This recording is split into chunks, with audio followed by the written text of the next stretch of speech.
आज ही के दिन, यही चैत्रीय प्रतिपदा के दिन, यही इसको कहते हैं नया संवत्सर, नया वर्ष।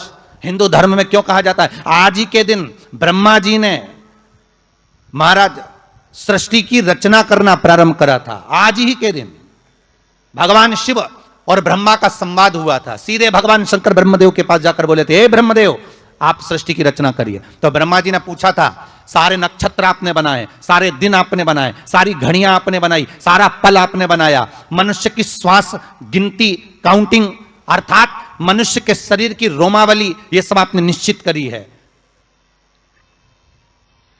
मनुष्य की कितनी धड़कन चलेगी, कितनी श्वास चलेगी, 21,600 श्वास जो मानव के शरीर से प्रतिदिन निकल रही है, 3.5 करोड़ रोम छिद्र जो मनुष्य के शरीर में बने हुए हैं, ये संपूर्ण बनाने वाले आप हो। एक एक घड़ी, एक एक पल, एक एक नक्षत्र, एक एक समय बनाने वाले आप हो। हर श्वास को बनाने वाले आप हो। तो आपसे मुझे कहना है कि एक निर्माणकर्ता ब्रह्मदेव, आप ब्रह्मा जी करें तो एक काम करो ना कि सृष्टि की रचना भी आप करो। भगवान ब्रह्मा ने शिव जी से कहा कि सृष्टि की रचना आप करिए।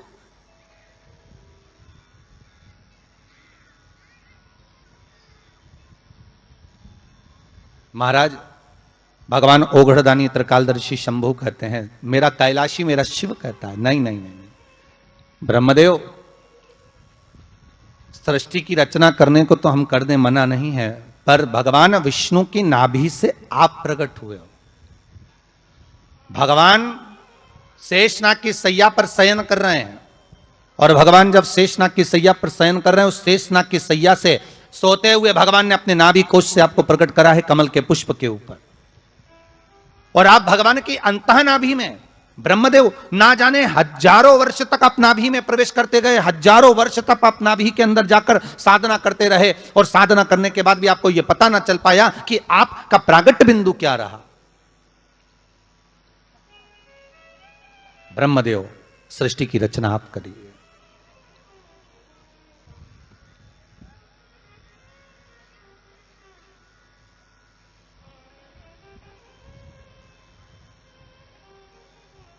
ब्रह्मा जी कह रहे हैं, नाथ इस सारे ब्रह्मांड को रचना करना है, कर दूंगा, मना नहीं है, पर रचना करता भगवान ब्रह्मा जी कहते हैं कि मैं संसार को एकाग्रित करूं, उससे पहले 33 कोटि देवताओं को मुझे एकाग्रित करना, और सारे 33 कोटि देवता एक जगह पर आकर विराजमान हो जाएं, ऐसी कोई व्यवस्था करना। शंकर भगवान ने कहा, बनाओ ब्रह्मदेव, तुम निर्माण करो। ब्रह्मा, शास्त्र कहता है कि भगवान शिव स्वतः, शंकर तो शंकर है, भगवान शंकर ने एक मट्टी का सुंदर सा भाग ढेला एकत्रित करा, उस ढेले से भगवान ने एक सुंदर कुंभ का निर्माण करा, एक सुंदर कलश का निर्माण करा।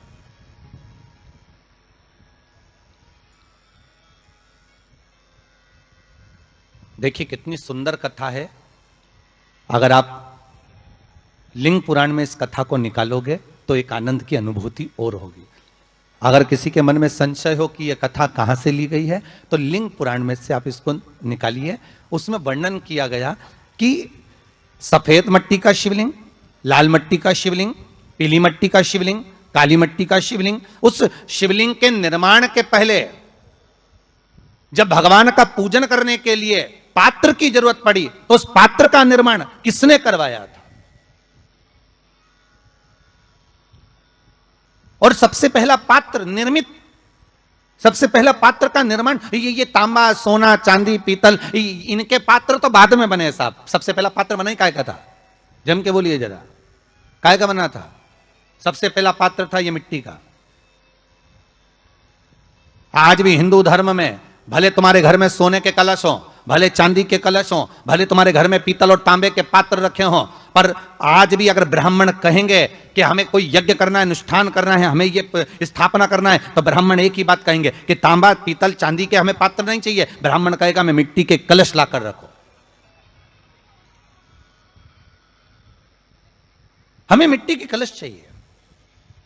और कितना बड़ा प्रमाण है जी, शास्त्र का प्रमाण देखिए कितना बड़ा है। आप किसी दूसरे घर में जा रहे हो, आप अपना घर छोड़कर और दूसरे मकान में जा रहे हो और आपको लगा कि मैं इस घर में अब 15-20 दिन नहीं आऊंगा, 1 महीना नहीं आऊंगा, तो शिव महापुराण की कथा कितना सुंदर कहती है कि अगर आप जा रहे हो और आपको ऐसा भय लगता है कि इस मकान में कोई दूसरी प्रवेश ना करे, कोई दूसरा जीव ना आ जाए, इस मकान में कोई अंतरात्मा ना आए, इस मकान पर कोई टोना ना करे, इस मकान में कोई टोटका ना करे, इस मकान में कोई जादू ना करे, तो उसके लिए शिव महापुराण की लिंग पुराण वर्णन करती है कि मात्र एक मट्टी का कलश, उस मट्टी के कलश में एक महाराज थोड़ा सा धान भरकर उसमें एक सिक्का, 1 रुपया उसके अंदर डालकर और एक बेलपत्र उसके अंदर डालकर उसको उसके एक दिए से या प्लेट से या नरियल से उसको रखकर एक स्थान में ईशान के अंतर्गत उसको रखकर चले जाइए। उस मकान में ना तो कोई भीतर प्रवेश कर सकता है, उस मकान में ना कोई टोना कर सकता है, उस मकान में ना कोई टोटका कर सकता है, उस मकान में ना किसी की नजर लगती।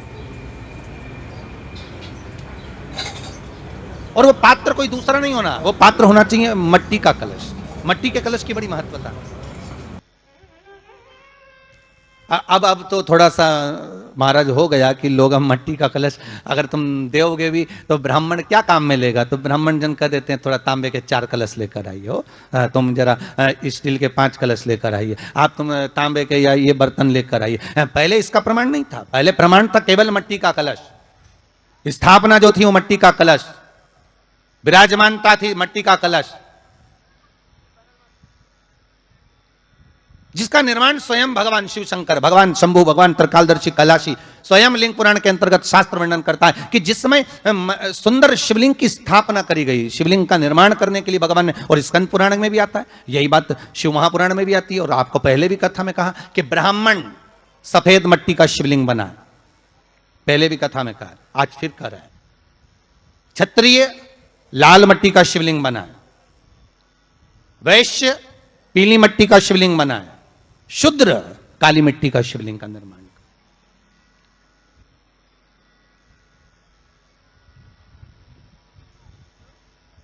काली मट्टी का शिवलिंग का निर्माण कर।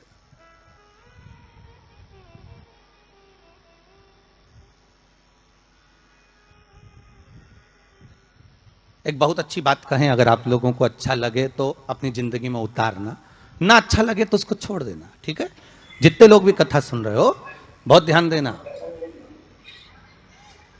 ये जो पानी पीने का जो मटका होता है ना, जिसको हमारे यहाँ कलश कहा जाता है, हंडा कहा जाता है, जिसको हमारे यहाँ परिंडा कहा जाता है, मटका कहा जाता है, तो पहले जो मटका चलता था वो लाल कलर का चलता था, ठीक है।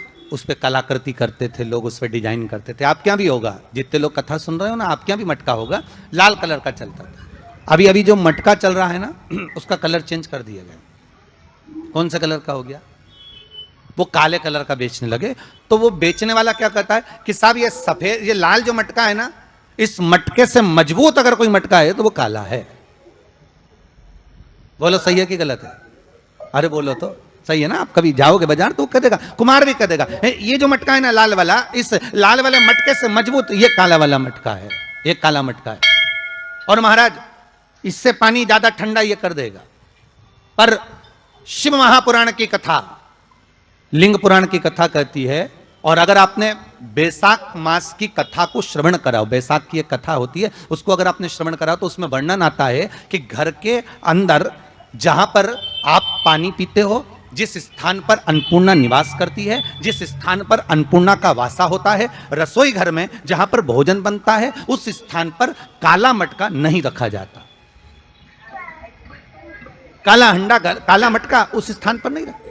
पर आज फैशन के हिसाब से, अरे साहब ये मटका थोड़ा कम ठंडा पानी देगा तो ये मटका ज्यादा ठंडा पानी देगा, तो उसको काले मटके को रखते। अरे हमारे शास्त्र कहता है काला मटका लोग रखते कहां थे? पहले जो शास्त्र रीति थी, उस काले मटके को रखते थे जब मकान बनता था, जब प्रॉपर्टी बनती थी, जब जमीन बनती थी, जब जायदाद बनती थी, संपदा बनती थी, तो उस स्थान पर उस काले मटके को केवल नजरोटे के लिए, केवल हाय के लिए, केवल नजर के लिए रखा जाता था। उसको लोग लेना पसंद नहीं करते। पर आज के व्यक्ति को अगर कह दिया जाए कि ये 2 मटके रखे हैं साहब, लाल भी है और काला भी है, तो कौन सा पसंद करेगा? वो काला वाला ही दे दीजिए साहब, ये पानी ज्यादा ठंडा करेगा, उसकी श्रेष्ठता रहेगी। नहीं, शिव पुराण कह रहे, भगवान कुंभ का निर्माण कर रहे हैं, भगवान कलश का निर्माण कर रहे हैं, और भगवान स्वयं ब्रह्मदेव कर रहे हैं कि आप ऐसा निर्माण कर दो जिसमें 33 कोटि देवता स्वतः विराजमान हो जाए। तो भगवान ने उस कलश का निर्माण कर दिया। अब कलश का निर्माण करा तो स्वयं भगवान ब्रह्मदेव बोले, प्रभु इस कलश के अंदर मेरा स्थान कहां है? मेरा स्थान कहां है?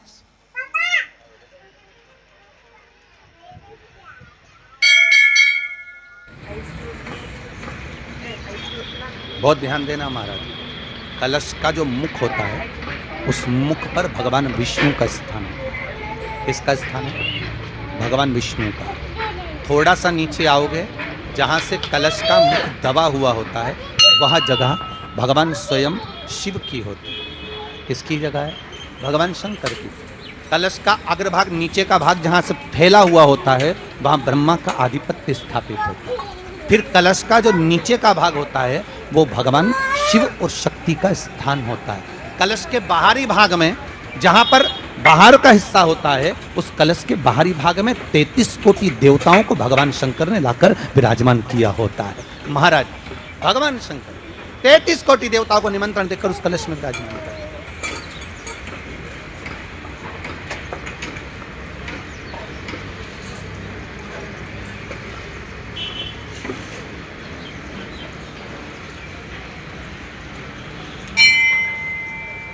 कितना सुंदर लिखा है देवी भागवत के अंदर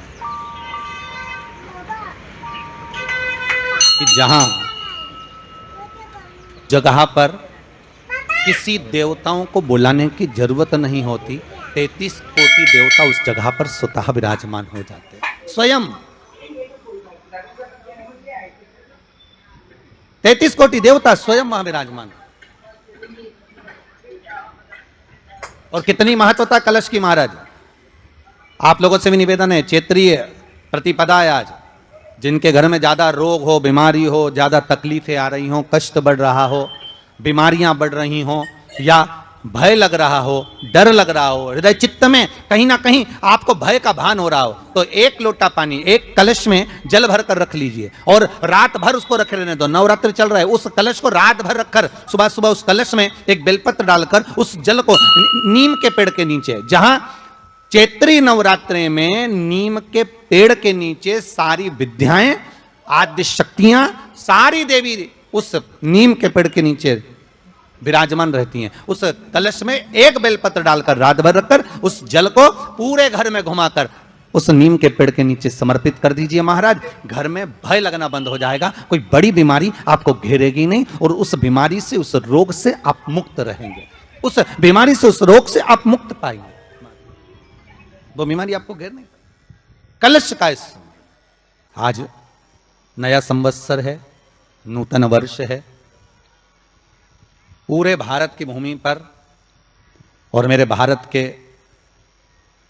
जो मानव है जहां जहां निवास कर रहे हैं, विदेश में भी, पूरी भारत की भूमि पर आज के दिन लोग देवी जी की स्थापना करते हैं। तो क्या स्थापना में क्या रखते हैं? कलश रखते हैं ना। तो कलश किस लिए रखा जाता है? कलश का क्रम क्या है?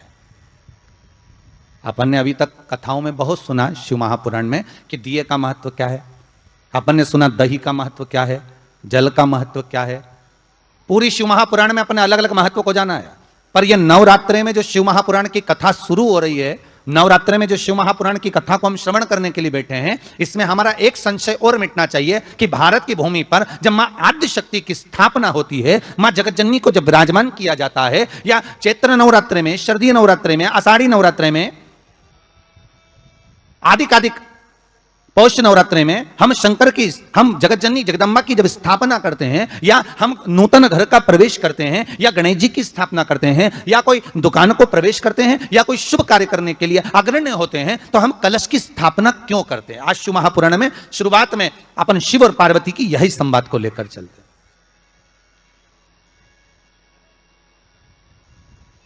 आखिर कलश में ऐसा क्या है? कलश के अंदर आखिर ऐसा क्या विराजमान है कि 33 कोटि देवता उस कलश के अंदर आकर बैठ जाते हैं महाराज?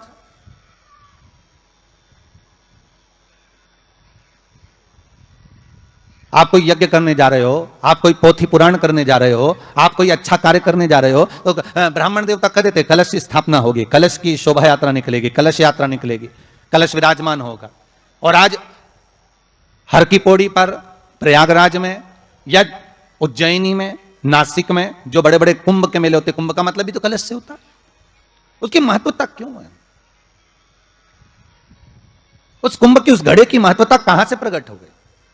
शिव महापुराण की कथा कहती है महाराज, भगवान औघड़दानी शंकर स्वयं आद्य शक्ति जगदम्बा से कहते हैं कि जगदम्बा तू क्या चाहती है बोल। तो जगतजननी जगदम्बा कहती है कि जहां मैं हूं वहां शंकर है, ये आपने कह दिया, पर जहां शंकर है वहां पार्वती का होना जरूरी है। उसके लिए सिद्ध करने के लिए एक स्थान ऐसा बनाया जाए जहां पर शंकर विराजमान है और शंकर के साथ पार्वती विराजमान है। तो शिव जी ने कहा पार्वती उसके लिए मैं तुझे एक सुंदर कलश का निर्माण कर देता हूं।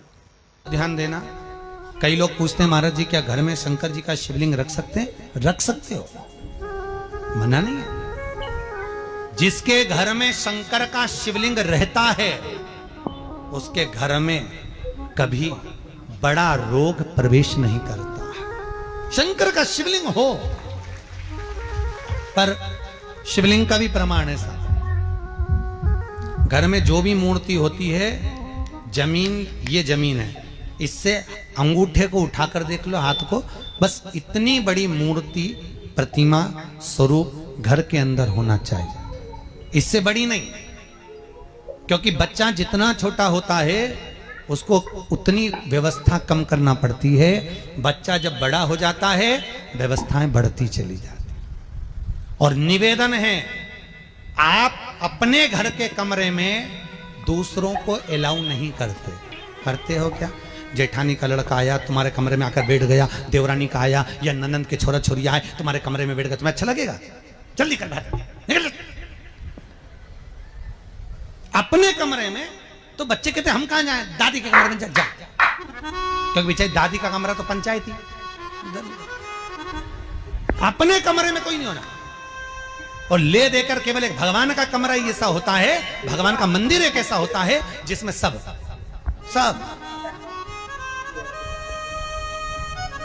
तीर्थ करने गई, कहां? रामेश्वर। गणेश जी भगवान शंकर से बोले पिताजी फिर तीर्थ गई है। शंकर जी बोले बेटा खसक के बैठ जा, पकड़ के लाती होगी। तीर्थ गई, वहां से रामेश्वर जी को ले आई, फिर बद्रीनाथ गई, वहां से पकड़ लाई, द्वारका गई, वहां से ले आई। इतना सारा देवी देवता एक ही मंदिर में, सारा पितर देव, ये देव वो देव सब बैठा, बेचारा ये सब खसकाया बैठा। इतना सा तो मंदिर, उसमें भी ये सब फंसाया बैठा, और उसी में पानी का लोटा, उसी में जल सब रख गई, और मालूम पड़े वो लोटा भी लुढ़क गया, सब गीला हो गए। गणेश जी ने कहा पिताजी पूरे गीला हो गए। शंकर भगवान बोले बेटा अब तो आरती करके गई, कल ही आएगी। अब तो गई, और सुबह से आई, इतनी सी शक्कर लिए, इतनी सी कटोरी में, और आरती भी कर रही शक्कर धर के, और दिया हाथ में, और इधर हाथ में घंटी, तन मन धन सब कुछ तेरा, मुंह से बोल रही तेरा, ऊपर से दिखा रही ठेंगा, समझना मत ही तेरा, समझना नहीं तेरा। पहले के लोग घंटी बजाते थे, अंगूठा नीचे रखते थे, आज के जमाने में तन मन धन सब कुछ तेरा, समझ। भगवान भी कहे का बस इतनी सी शक्कर, और सब भगवान के सामने एक इतनी सी शक्कर धर दी। गणेश जी के मैं खाऊं, राम जी के मैं खाऊं, हनुमान जी के मैं खाऊं, सब झगड़ रहा है। इतने में सब झगड़ रहे, तो इन्होंने विचार करा, इनने खाने के चक्कर में अपनी किचकिच कराई, अब की बार ये किचन में जाओ तो अपन भी किचकिच कराओ। अब सारे पंडितों से पूछती फिर रही महाराज घर में शांति नहीं, घर में शांति नहीं। अब महाराज जी के कहीं मालूम कि क्यों शांति नहीं, जब देवताओं का किचकिच कराएगी तो तुझे कौन छोड़ेगा, जकर किचकिच भगवान। और बचा कुचा था तो वो दिवाली दशहरा आया, जन्माष्टमी आई, इतना सारा भगवान के थाली में रख के अचार लेके रखंडे बैठ गई, आज तो जन्माष्टमी है। और बच्चा कुचा तो पाउडर लिया कौन सा पीताम्बरी, उससे झगड़, ऐसा रगड़ूंगी पूरा साफ हो जाएगा। और जन्माष्टमी के दिन ऐसा रगड़ा, भगवान कह रहे राधा आज मेरा जन्मदिन और ये मुझे घस रही। भगवान बोले अब घस लेने दे। राधा जी बोली कोई बात नहीं, बाद में मैं उपटन लगा दूंगी प्रभु, अब इसका जन्मदिन आने दे, जैसी करनी वैसी भरनी। अब खुद का जन्मदिन आया, शादी की सालगिरह आई, पति के साथ जा रही थी मंदिर में दर्शन करने, स्पीड ब्रेकर पे से ऐसी फिकाई, सब दूर से घस आई, 4 दिन तक हॉस्पिटल में पड़ी रही। सब मिलने आए, जीजी कैसे हो गया? मेरा तो अब बताओ, मंदिर जा रही थी और घिसा गई। भगवान बोले तूने मेरे जन्मदिन पे घसा, तेरे जन्मदिन में मैंने घसा, हिसाब बना और घस ले, घस ले। क्यों?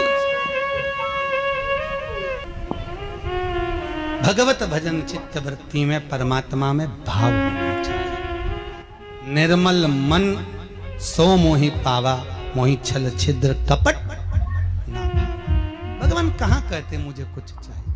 महापुराण की कथा कहती है शिव मंदिर के 3 स्थान ऐसे हैं जहां पर बैठकर केवल बैठ जाओ तो भी फल मिलता है।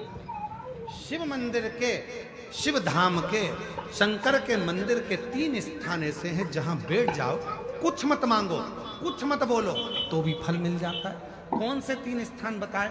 तो वर्णन किया तुमरुका जी ने चंचुला देवी को।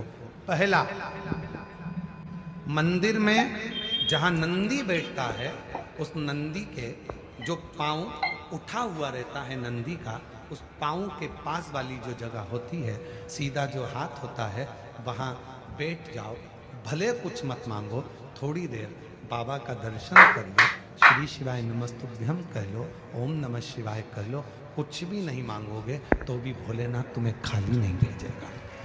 3 स्थान बताए,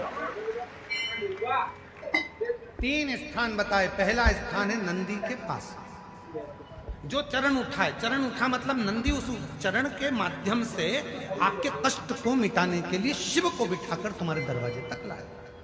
पहला। दूसरा, जलाधारी, समझिएगा जरा, थोड़ा ध्यान दीजिएगा। जैसे ये शिवलिंग है, ये जलाधारी है गोल, ये पानी जहां से बहकर जाता है, जहां से भी बहकर जा रहा है, आपको उससे मतलब नहीं, बस जलाधारी जो पानी बहकर जा रहा है, इस जलाधारी के ठीक विपरीत दिशा में, उत्तर में पानी बह रहा है तो दक्षिण में आप देखिए, ये जलाधारी जिस साइड बह रही है उसी ओर मुख कर कर आपको इधर बैठना है, इधर मुख कर कर शिवलिंग की ओर मुख कर कर। ये दूसरा स्थान बताया। ये जो स्थान है ये माता लक्ष्मी का स्थान, ये जो स्थान है कुबेर का स्थान, ये जो स्थान है सारी सिद्धियों का स्थान है, अष्ट सिद्धि नव निधि इसी स्थान पर बैठकर भगवान शंकर से वर प्राप्त करते हैं।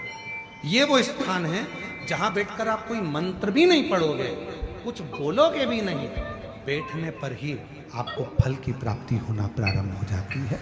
ये दूसरा स्थान स्वयं तुमरुका जी ने चंचला देवी को कहा, ये द्वितीय स्थान। और शिव मंदिर का तीसरा स्थान भगवान शंकर के मंदिर का तृतीय स्थान कहा गया। तीसरा स्थान, जब हम मंदिर से बाहर निकले और उस मंदिर से या ओटला हो या कोई मंदिर है कोई, इसीलिए हमने देखा है कुबेरेश्वर धाम पर लोग आते हैं तो कुबेरेश्वर धाम का जो गेट होता है ना, अब तो कुबेरेश्वर धाम का 1 2 3 4 5 6 गेट हैं अब कुबेरेश्वर धाम पर। तो 6 गेट में से जो एक गेट, पहले नंबर, दूसरा नंबर, तीसरा नंबर, 4 नंबर, 5 नंबर, जिस भी गेट में से लोग अंदर आते हैं, उस गेट में से अंदर आते हैं तो सबसे पहले गेट पर दंडवत करते हैं, गेट पर दंडवत करते, वहां सोकर प्रणाम करते, 4-5 दंडवत करते हुए चले जाएंगे। कई लोगों की ऐसी आदत होती है चौराहे पे से दंडवत करते हैं, कई लोगों की ऐसी आदत होती है कि वो सीहोर के रेलवे स्टेशन पर उतरेंगे और 11 किलोमीटर तक दंडवत करते हुए जाएंगे। सबका अपना बात।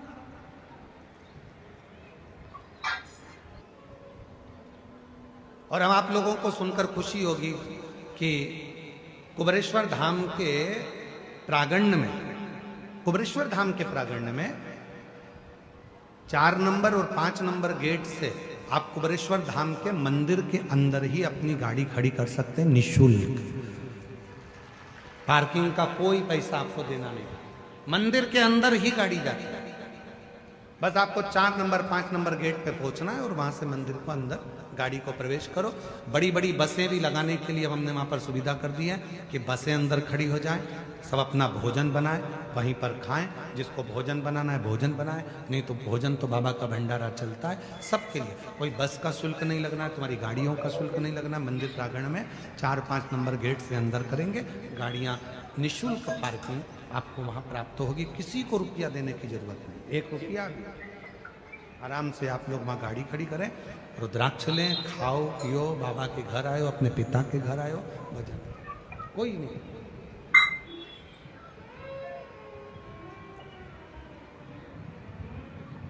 शिव तत्व तो हमने देखा है कि कई लोग दरवाजे से दंडवत करते हैं। तीसरा स्थान तुमरुका जी चंचूला देवी को बता रहे हैं कि तीसरा स्थान ऐसा है भगवान शंकर के मंदिर का द्वार।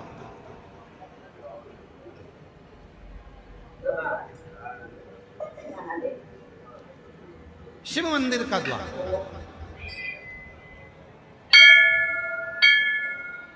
और जो भगवान शंकर के मंदिर के द्वार के बाहर, द्वार से जैसे दरवाजे से थोड़ा सा बाहर निकलकर यदि आप शिव मंदिर की ओर मुख कर आप 2 क्षण के लिए भी बैठते हैं, कोई मंत्र नहीं बोलते, कोई साधना नहीं करते, कोई व्रत नहीं करते, तो भी शिव आपको उसका फल देता चले।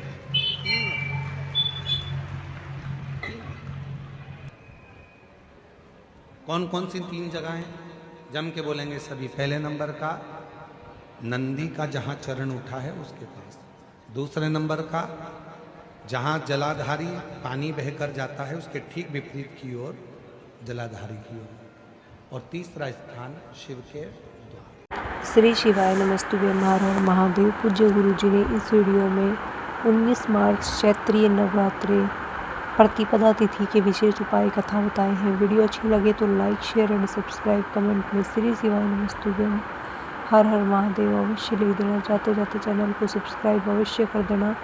जय श्री राम, हर हर महादेव, जय श्री महाकाल, जय माता दी।